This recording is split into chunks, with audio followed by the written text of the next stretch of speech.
Oi pessoal, tudo bem com vocês? Esse é mais um vídeo do nosso canal Oficina de Espiritualidade e hoje falaremos a respeito das penas e recompensas divinas.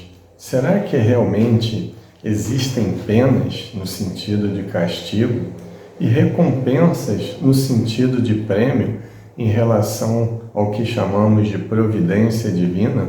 Será que a lei divina fornece prêmios ou pune com castigos alguns dos seus filhos rebeldes ou os que aparentemente se comportam de uma forma mais consentânea com a moral que reina em determinado ambiente? É o que nós vamos ver no vídeo de hoje, mas não sem antes pedir para você, se você gostar do vídeo, comente, compartilhe, curta, para que o nosso vídeo possa chegar para o maior número de pessoas nessa plataforma. Em primeiro lugar, nós temos que fazer um paralelo entre o espiritismo, o orientalismo, de uma forma geral, e o cristianismo, que seria a religião predominante no Ocidente. Em primeiro lugar, vamos abordar o orientalismo, com a noção de karma. Nem todas as noções de karma circunscritas dentro desse bojo do que chamamos hinduísmo ou brahmanismo e etc., nem todas elas têm a mesma significação, mas grande parte delas trata a lei do karma como algo inflexível, como algo até capaz de te punir numa próxima vida, com uma reencarnação no animal, no inseto e etc, e etc. Então seria uma espécie de tratamento da lei de causa e efeito dado através da ótica da punição. A mesma coisa acontece com o dogmatismo cristão no Ocidente. Se você se comportar bem, se você aceitar um código teológico proposto por alguém e aceitar isso como uma verdade absoluta, na maioria das vezes sem questionar, você vai para o céu.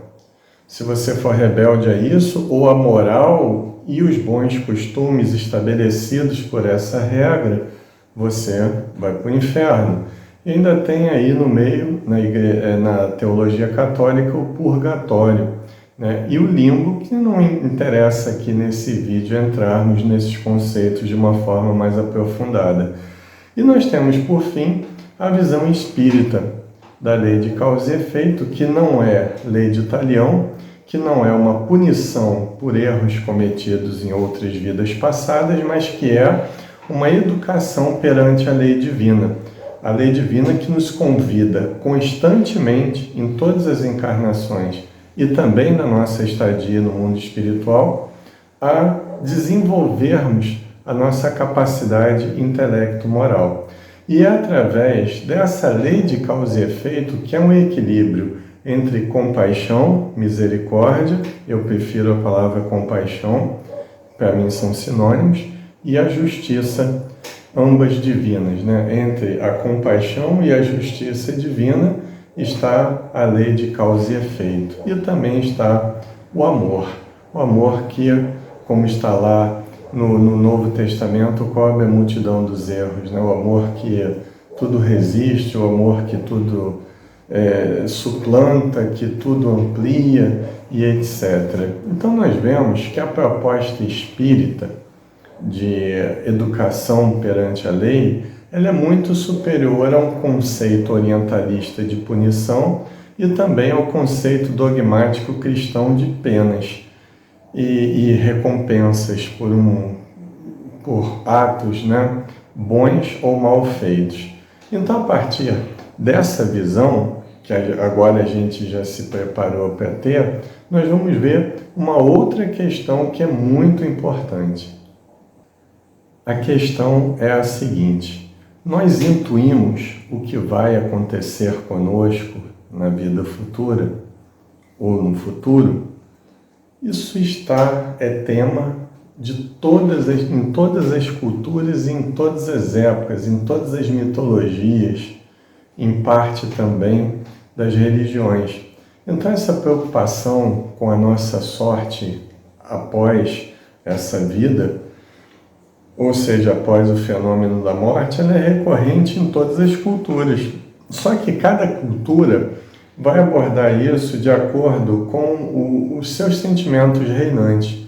Por exemplo, nós podemos abordar através do medo e da culpa, que é a proposta básica do pecado original no cristianismo dogmático ocidental, né? Estamos talvez pagando por erros dos nossos ancestrais, por erros de Eva e Adão, que para mim é só uma metáfora, é só uma simbologia que expressa algo bastante profundo, inclusive na mente humana.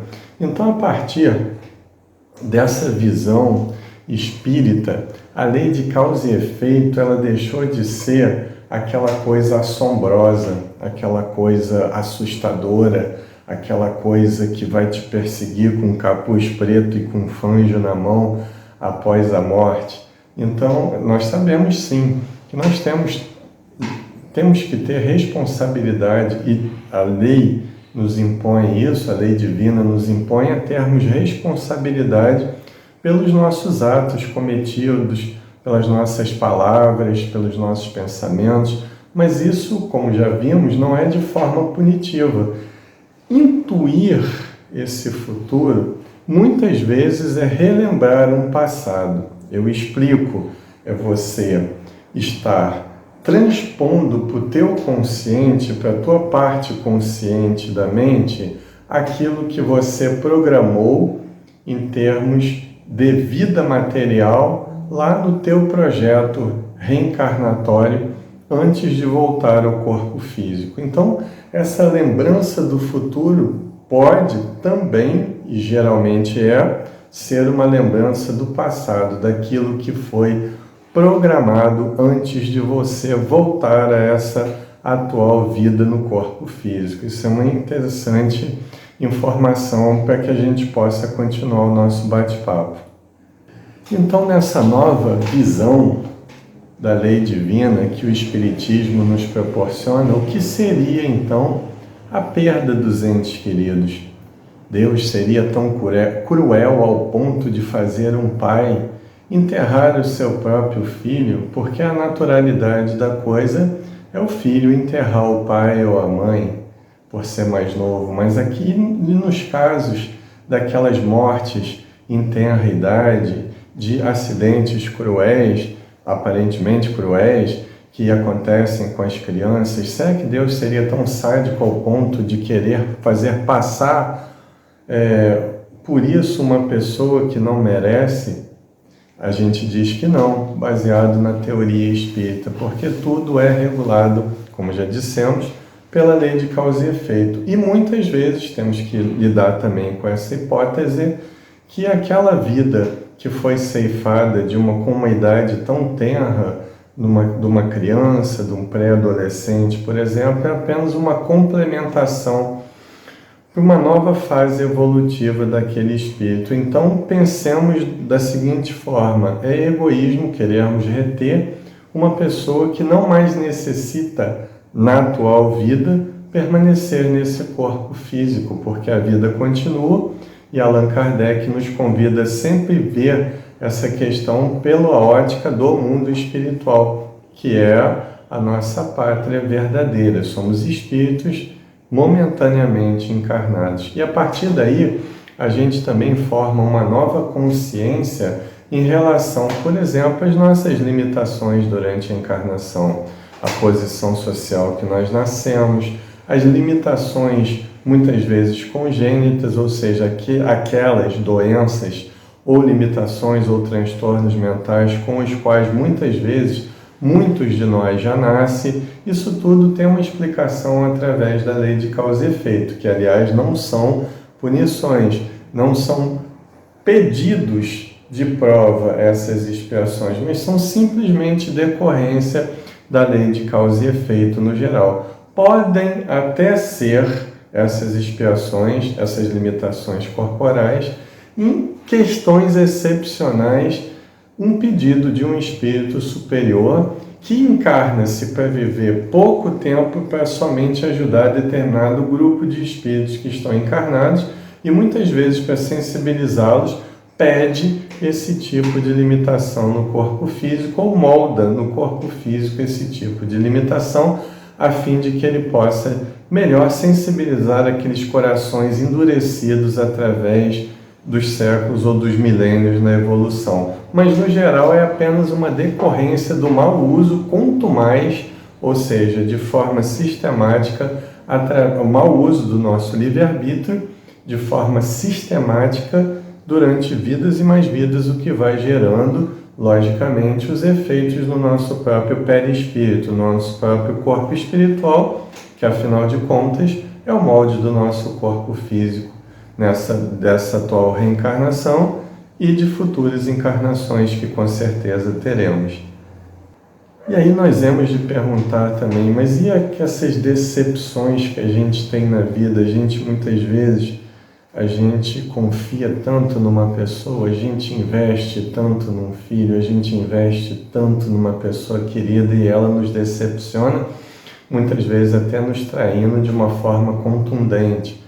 Mas aí vem a seguinte pergunta: a pessoa se transformou naquilo ou ela já era aquilo e nós não queríamos ver no contato no dia a dia?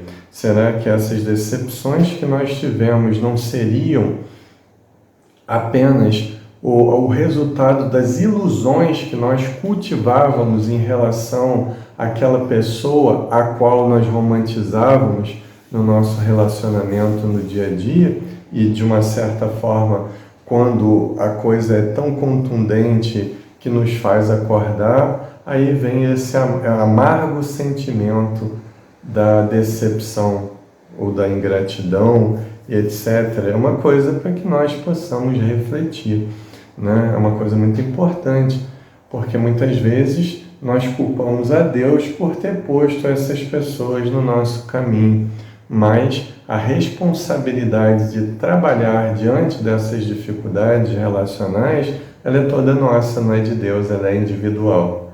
Allan Kardec, na primeira parte de O Livro dos Espíritos, num trecho do Código Penal da Vida Futura, que até agora passou por uma nova tradução, e que fala sobre como apagarmos as consequências dessa falta na nossa evolução. Allan Kardec propõe um trinômio: o arrependimento, a expiação e a reparação. Diz Allan Kardec que o arrependimento ele diminui os traços, os efeitos da expiação, ou seja, desse sofrimento pelo qual nós vamos passar pelo mau uso do livre-arbítrio. Mas só a reparação é capaz de realmente apagar essa falta. Não é que nós vamos esquecê-la em nosso processo evolutivo, porque isso é impossível, porque a memória do espírito ela é indelével, não pode ser apagada. Mas nós vamos conseguir entender o que fizemos no passado em relação ao que nós somos agora e ao que nós ansiamos ser para o futuro. Então é arrependimento, expiação e reparação, o processo pelo qual nós passamos para que possamos apagar as consequências das faltas que nós cometemos, principalmente nesta vida, mas também de vidas anteriores. Então falemos um pouco sobre o bom uso do livre-arbítrio, que muitos chamam de graça, os efeitos disso, ou outros chamam de prêmio divino, não importa. Mas para nós espíritas é o resultado do nosso próprio esforço, das nossas escolhas, do bem que nos movimentamos de dentro para fora e de dentro para dentro de nós mesmos. É uma via de mão dupla entre o amor que a gente dá para os outros e o amor que nós cultivamos para nós mesmos no movimento perfeito proposto por Jesus do amar ao próximo como a si mesmo. Então perguntamos, para que possamos encerrar o nosso vídeo: Deus intervém nas penas e recompensas? vamos ver com o Livro dos Espíritos. Vejamos apenas um trecho dessa questão. Pergunta Allan Kardec: Deus tem a necessidade de se ocupar de cada um dos nossos atos para nos recompensar ou punir? A maioria desses atos não são para ele insignificantes? E os amigos espirituais respondem: Deus tem as suas leis, que regulam todas as vossas ações. Se as violardes, a culpa é vossa. Sem dúvida, quando um homem, um ser humano, comete um excesso, Deus não estende um julgamento contra ele, dizendo-lhe, por exemplo, tu és um glutão e eu vou te punir.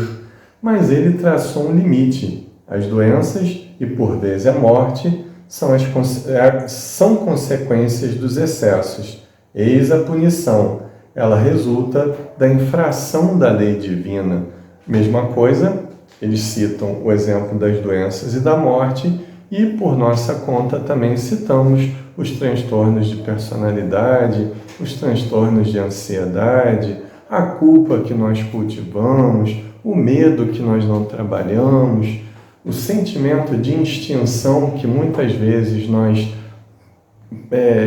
sentimos dentro de nós mesmos. Isso tudo é uma consequência do descaso que temos em relação ao investimento do conhecimento de si mesmo e está somado ao mau uso do livre-arbítrio que temos usado, que temos exercido aí durante essa vida, durante os anos que estamos vivendo agora e, com certeza, em vidas anteriores. Para resumirmos, Deus não ensina através da culpa nem através do medo mórbido. Isso é uma criação da mente humana imatura. Deus ensina através do amor, Deus ensina através da oportunidade de crescimento, tanto da inteligência quanto da capacidade de sentir esse halo sublime que nós chamamos de amor em toda a sua amplitude. Foi muito bom estar com vocês durante esse vídeo. Agradeço aqueles que chegaram até o final conosco. O meu muito obrigado por nos acompanharem. E sempre lembrando, se você gostou do vídeo, curta, comente, compartilhe. Inscreva-se no canal. Se você já é inscrito, aperte o botão do sino ao lado do botão de inscrição para que possa receber mensagens a respeito de vídeos novos. Meu nome é Marcelo Furtado, esse é o canal Oficina de Espiritualidade e desejo muita paz, saúde e realizações a todos.